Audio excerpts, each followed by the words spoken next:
ETF index mutual funds నేర్చుకుని stock మార్కెట్లో రాణించాలనుకుంటున్నారా? వెంటనే ఈ నెంబర్కి కాల్ చేయండి.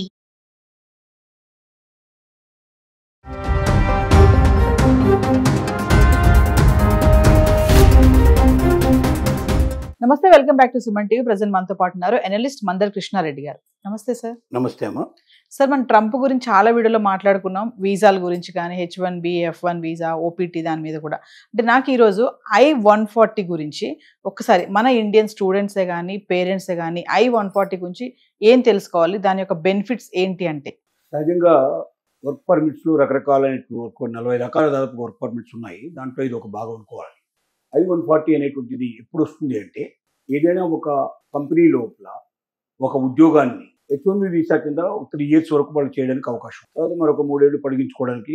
ఇంతకుముందు అయితే ఆటోమేటిక్గా జరిగేది, ఇప్పుడు ఆటోమేటిక్ కాదు, దానికి కూడా అప్లికేషన్ పెట్టమంటున్నారు. గవర్నమెంట్ పర్మిషన్ ఇస్తేనే అన్ని రకాలు చూసిన తర్వాత ఇప్పుడు చెక్ చేసి ఇస్తున్నారు. కానీ పర్మనెంట్గా అదే ఉద్యోగం ఉండాలి అంటే, ఫస్ట్ ఉద్యోగం పర్మనెంట్ కావాలంటే ఆ కంపెనీ వాళ్ళు ఏం చేయాలంటే, ఈ ఉద్యోగం మనకు పర్మనెంట్గా ఉండాలి, దీని అవసరం మాకు ఉంది అంటే, మన అమెరికాలో ఉండేటువంటి వాళ్ళు ఎవరు దీనికి ఎలిజిబుల్ కారు, ఇక్కడ ఈ టెక్నాలజీ మనకు దొరకట్లేదు, ఇక్కడ ఈ మనుషులు మనకు దొరకడం లేదు, లేదా ఇక్కడ ఆ శక్తి సామర్థ్యాలు ఉండేటువంటి వ్యక్తులు లేరు, కాబట్టి ఇతర దేశాల నుంచి మేము తప్పనిసరిగా తెచ్చుకోవాలి అనే ఉద్దేశంతో వాళ్ళు ఏం చేయాలంటే, వాళ్ళు మామూలుగా అక్కడ ఉన్నటువంటి లేబర్ డిపార్ట్మెంట్ ఏదైతే ఉంటుందో, ఏదైతే ఎంప్లాయ్మెంట్ క్రియేట్ చేసేటువంటి డిపార్ట్మెంట్ ఉంటుందో వాళ్ళ దగ్గరికి వెళ్ళి వీళ్ళు రిక్వెస్ట్ చేసుకోవాలి, కంపెనీ రిక్వెస్ట్ చేసుకోవాలి. చేసుకుంటే వాళ్ళు ఏం చేస్తారంటే, దాన్ని పర్మనెంట్ ప్రాసెస్కి యాక్సెప్ట్ చేస్తారు. అంటే ఆ జాబుని పర్మనెంట్ చేయడం అన్నట్టు. అంటే 3 ఏళ్ళకు గట్రా పెంచకుండా పర్మనెంట్గా దాన్ని ఉంచడానికి అవకాశం ఉంది. అంటే ఒక వ్యక్తిని పర్మనెంట్గా ఇక అక్కడ ఉండడానికి 10 ఏళ్ళైనా 20 ఏళ్ళైనా 30 ఏళ్ళైనా ఆ ఉద్యోగం చేయడానికి వీలుగా ముందు ఉద్యోగం పర్మనెంట్ కావాలి. ఉద్యోగం పర్మనెంట్ గా ఉంటే ఆ ఉద్యోగాన్ని యాక్సెప్ట్ చేయాలి. అక్కడ ఉన్న డిపార్ట్మెంట్ వారు, గవర్నమెంట్ డిపార్ట్మెంట్ నుంచి ఓకే మేము ఒప్పుకుంటున్నాము, ఈ ఉద్యోగానికి సంబంధించిన అర్హతలు ఉండేటువంటి వాళ్ళు ఇక్కడ దొరకరు, వాళ్ళు మొత్తం వెతుకుతారు అన్నట్టు. కంప్యూటర్ చెక్ చేస్తారు. ఎప్పుడైతే కంపెనీ వాళ్ళు లెటర్ పెడతారో, రిక్వెస్ట్ లెటర్ పెడతారో, అప్పుడు వాళ్ళు చెక్ చేసి మన అమెరికాలో ఎవరు దీనికి తగినటువంటి వ్యక్తులు లేరు కాబట్టి ఖచ్చితంగా ఇది ఇతర దేశాల నుంచి తీసుకోవాల్సిందే. కాబట్టి ఇది 3 ఏళ్ళు పర్మిట్ ఇవ్వడం కాకుండా మన దగ్గర ఇది ఇప్పట్లో డెవలప్ అయ్యే అవకాశం లేదు, ఇప్పట్లో దీంట్లో మన మనుషులు తయారయ్యే అవకాశం లేదు, కాబట్టి ఇది ఖచ్చితంగా పర్మనెంట్ ఇవ్వాల్సిందే అని డిసైడ్ అయిపోతే అప్పుడు దాన్ని I-140 కింద వాళ్ళు అప్లికేషన్ చేసి అప్లికేషన్ పర్మనెంట్ చేసుకుంటారు వాళ్ళు. దీనికి ఎవరు ఎలిజిబిలిటీ I-140కి అప్లికేషన్ పెట్టుకోవడానికి దీంట్లో అంటే, దీంట్లోపల స్టూడెంట్ వీసా ఎవరైతే తీసుకొని F1కి వెళ్ళారో ముందర, ఈ F1కి వెళ్ళిన వాళ్ళు డైరెక్ట్గా ఒకేసారి వాళ్ళు జాబ్ రావడం కష్టం.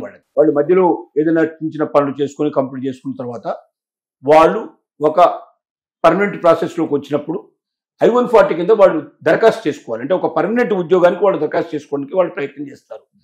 చేసినప్పుడు ఏంటంటే, వీళ్ళు ఇమిగ్రేషన్ కోసం పోవాలి. మాకు పలానా దగ్గర పర్మనెంట్ ఉద్యోగం ఉంది, ఈ పర్మనెంట్ ఉద్యోగంలో మేము చేరదలుచుకున్నప్పుడు H1B వీసా వాళ్ళు కూడా వెళ్ళిన వాళ్ళు కూడా దానికోసం అప్లై చేసుకునే అవకాశం ఉంది. F1 వీసా వాళ్ళు కూడా దాంట్లో అప్లై చేసుకునే అవకాశాలు ఉన్నాయి. ఈ అప్లై చేసుకున్నప్పుడు ఏమవుతుందంటే, I-140 కింద దరఖాస్తు చేసుకుంటే అది ఇమీడియట్గా ఇవ్వరు. దానికి ఎంత టైం అయినా పట్టొచ్చు. దానికి ఒక $800 అట్లాగా ఫీజు కట్టాల్సి ఉంటుంది సుమారుగా. కానీ దాంట్లో ఏం చేశారంటే, తొందరగా పూర్తి కావడానికి వీలుగా 15 రోజుల నుంచి 45 రోజుల లోపల అప్లికేషన్ పూర్తి కావాలంటే, మన దగ్గర ఎట్లాగైతే తత్కాలు పద్ధతులు ఉన్నాయో, తత్కాలు అంటే తొందరగా ఎక్కువ డబ్బు కడితే తొందరగా వస్తుంది మనకు, అలా ప్రియారిటీ బేస్లో తొందరగా కావడానికి ఒక 2000 నుంచి 3000 మధ్యలో $3,000 వరకు దాంట్లో ఫీజు ఉన్నది. ఆ ఫీజు పే చేసినట్టయితే 15 రోజుల నుంచి 45 రోజుల లోపల 100% ఇస్తారని కాదు, ఇవ్వచ్చు, లేకపోతే రిజెక్ట్ చేయొచ్చు. నీకు ఆ ఎలిజిబిలిటీ ఉంది లేదా ఎలిజిబిలిటీ లేదు. ఎలిజిబిలిటీ ఉంటే నీకు I-140 కింద నీకు ఇచ్చేస్తున్నావు అన్నప్పుడు అక్కడ పర్మనెంట్ జాబ్లో జాయిన్ అవ్వడానికి అవసరం ఉంది. పర్మనెంట్ జాబ్లో ఎవరైతే I-140 కింద జాయిన్ అవుతారో వాళ్ళకు వచ్చేటువంటి లాభం ఏంటంటే, పురుషుడైతే ఇండియాలో మ్యారేజ్ చేస్తున్న అమ్మాయి, లేదా ఇక్కడ మ్యారేజ్ చేస్తున్న తనకి జీవిత భాగస్వామిగా వచ్చేటువంటి పురుషుడు కానీ స్త్రీ కానీ తన లైఫ్ పార్ట్నర్ ఎవరైతే ఉంటారో వాళ్ళు వచ్చే వాళ్ళకు వర్క్ పర్మిట్ దొరుకుతుంది ఇక్కడ. అంటే అమెరికాలో వాళ్ళు వర్క్ చేసుకోవడానికి అవకాశం కల్పించబడుతుంది. అంటే వాళ్ళు ఇంకా వేరే సపరేట్గా H1B వీసా అట్లా తీసుకోవాల్సిన అవసరం లేదు. డైరెక్ట్గా వాళ్ళు వచ్చి ఇక్కడ ఏదో ఒక జాబ్లో వాళ్ళు జాయిన్ అవ్వడానికి వాళ్ళకి ఆస్కారం ఉంటుంది. ఎక్కడి నుంచి రావాలనుకున్నా రావచ్చు. లేదా అమెరికాలో ఉండే వాళ్ళని మ్యారేజ్ చేసుకున్నా వాళ్ళు అన్ఎంప్లాయిడ్ అయితే ఎంప్లాయ్మెంట్కు వాళ్ళకు ఎలిజిబిలిటీ వస్తుంది. అంటే ఇక్కడ వీళ్ళకి I-140 కింద ఈ జాబు పర్మనెంట్ జాబు దానికి వీళ్ళు అప్లై చేసుకున్నారు కాబట్టి వీళ్ళు పర్మనెంట్ ప్రాసెస్లో ఉంటారు కాబట్టి 10 ఏళ్ళు 20 ఏళ్ళు 30 ఏళ్ళు ఉంటారు కాబట్టి మరి వీళ్ళు అప్పటిదాకా మ్యారేజ్ చేసుకోకుండా ఉండలేరు కదా. మరి వచ్చే అమ్మాయికి ఇన్కమ్ లేకపోతే అమెరికా లాంటి దేశంలో బతకడం కష్టం అనే ఉద్దేశంతో ఈ అడ్వాంటేజెస్ ఇచ్చారు. అంటే H1B వీసా కింద 3 ఏళ్లకు మాత్రమే కాలపరిమితిగా ఉండేటువంటి ఉద్యోగాలు మళ్ళీ 3 ఏళ్ళు వర్క్ పర్మిట్ పెంచుకుంటూ పోవాల్సిన పరిస్థితి ఉంటుంది. అక్కడ I-140 కింద మాత్రం పర్మనెంట్ ఉద్యోగాలకు మాత్రం I-140 సంబంధించినటువంటి ప్రాసెస్ నడుస్తుంది. అంటే 10 ఏళ్ళు 20 ఏళ్ళు 30 ఏళ్ళకి అట్లా కంటిన్యూ చేస్తారు. లాంగ్ టైం పర్మిషన్ ఇస్తారు. ఈ లాంగ్ టైం పర్మిషన్ ఇచ్చిన ఉద్యోగాలకి అప్లై చేసుకునే ప్రాసెస్ని I-140 అంటారు. ఇది ఆటోమేటిక్గా రాదు. అప్లై చేసుకున్నాక కొందరికి 2 ఏళ్ళు 3 ఏళ్ళు కూడా పట్టే అవకాశం ఉంది.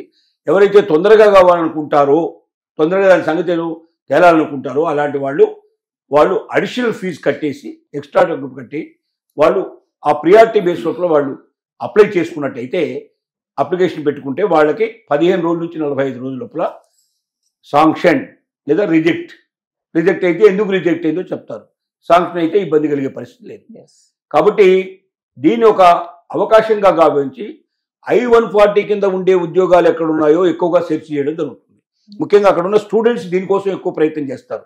ఇక్కడ తాత్కాలికంగా 2 ఏళ్ళు 3 ఏళ్ళు పనిచేసి 3 ఏళ్ళకి మళ్ళీ ఒకసారి మళ్ళీ అక్కడ తీసేస్తే ఇంకో దగ్గరికి వెళ్ళడం, వెతుక్కోవడానికి టైం లేకపోవడం, ఈ లోపల వీసా అయిపోతే బయటికి వెళ్ళిపోవాల్సిన పరిస్థితులు ఇలాంటి సమస్యలు ఉన్నాయి. కాబట్టి I-140 కింద శాంక్షన్ అయిన జాబ్స్ ఏమిటి అనే దానికి ఎక్కువగా ప్రయత్నం చేస్తారు.